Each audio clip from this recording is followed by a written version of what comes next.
তাই না? প্রমাণ হয়ে গিয়েছে যে ছাত্রদের হাতে কোনো অস্ত্র ছিল না।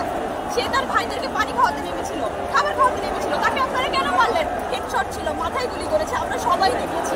এখনকার যুগে আপনারা দেখান বা না দেখান প্রমাণ কিন্তু বুঝে না। আমরা সবাই সবকিছু আজকে যে গণমিছিলের কর্মসূচি আজকে যতদিন পর্যন্ত আমার কাছে বিচার হচ্ছে ততদিন পর্যন্ত এটা চলছে।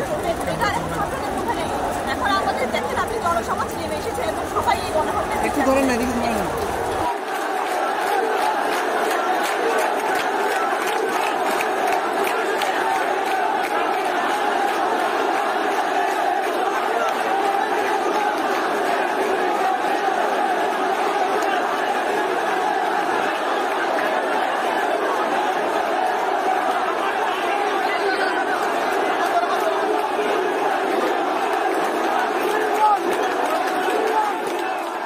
যে সরকার 24 ঘন্টার বেশি আটকাদেশ রাখতে পারে, আটকাদেশ দিতে পারে, এই যে আটক রেখেছিল এটাও বেআইনি।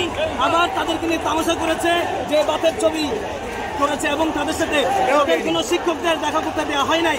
সুতরাং তাদের আটকাদেশ অবৈধ, তাদের যে নির্যাতন যেটা করেছে সেটা অবৈধ। এবং আমাদের ছয় সমন্বয়ক আরও বিক্ষুব্ধভাবে আমাদের সাথে জোরালোভাবে সমর্থন দিয়ে তারা ইতিমধ্যে মাঠে আছে। ডিবির চাপে তারা কখনোই যে ছাত্র সমাজের দাবির পক্ষ থেকে এক চুল পরিমাণ সরে যায় নাই।